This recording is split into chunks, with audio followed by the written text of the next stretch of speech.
Merci, maa ngi nuyu Moustapha maa ngi nuyu Jobas maa ngi nuyu auditeur priorité bi ñuy déglu di leen di bëggee di leen di souhaiter une bonne et heureuse année 2025 lépp lu nga xamante ne lu projet la mbëbët ak leneen lu nga xamante ne ñu ngi koy bëgg que ce soit sur le plan de la santé aussi bien que ce soit la santé physique la santé mentale ou bien la santé de la poche vraiment ñu yàlla def leen ko ñu defal ñu ko ñun ñëpp quoi ñu teewee ko ay at yu bare.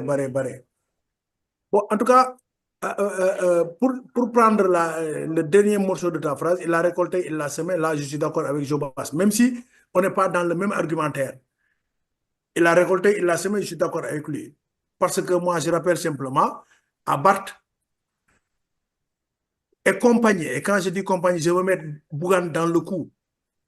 Quand je dis compagnie, je veux mettre tous les opposants qui étaient là et qui avaient fait un blanc-seing à Sonko pour dire qu'il avait raison sur tous les plans et que tout ce que Macky Sall faisait contre lui était un complot.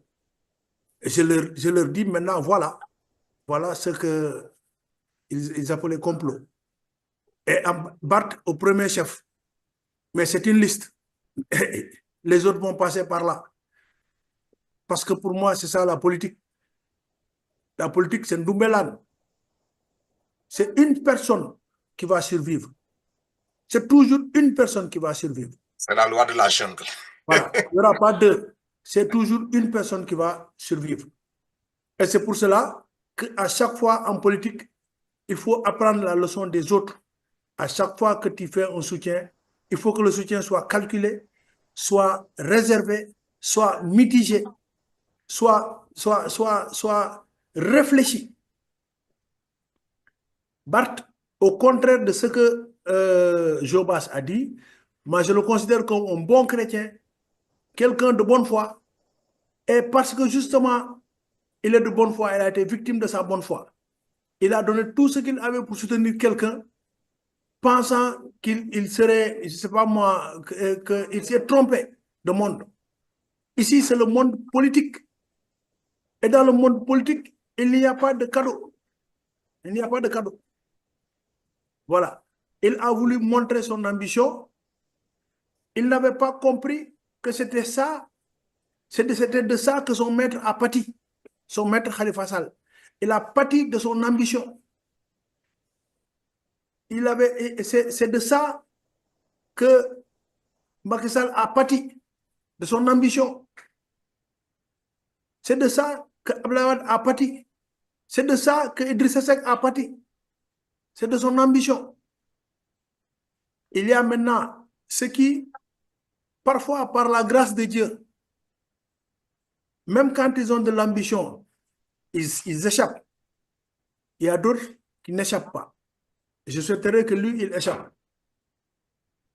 Est-ce qu'il va échapper? Je ne sais pas. Mais ce qui est sûr, c'est qu'il s'est positionné et la conséquence de sa position, c'est celle-là. Pourquoi je le dis? Parce que simplement, si aujourd'hui, Barthes était rangé, poli, derrière Ousmane Sonko, il n'y aurait pas ce problème-là. On ne l'aurait pas enlevé de la mairie de Dakar. Tout ce qu'on a fait, toutes les actions, qu'elles soient politiques ou administratives qu'on a faites, pour de l'enlever de la mairie de Dakar ne sont que fallacieuses. Elles ne sont que des actions politiques, elles ne sont même pas juridiques. Elles ne sont que des actions politiques. Tout ça, il n'y avait qu'un seul but, c'est simplement de le supprimer pour qu'il ne soit pas maire de Dakar. Pourquoi? Parce qu'il y a un événement qui vient, ce sont les Jeux Olympiques de 2028, je ne sais pas, 2026.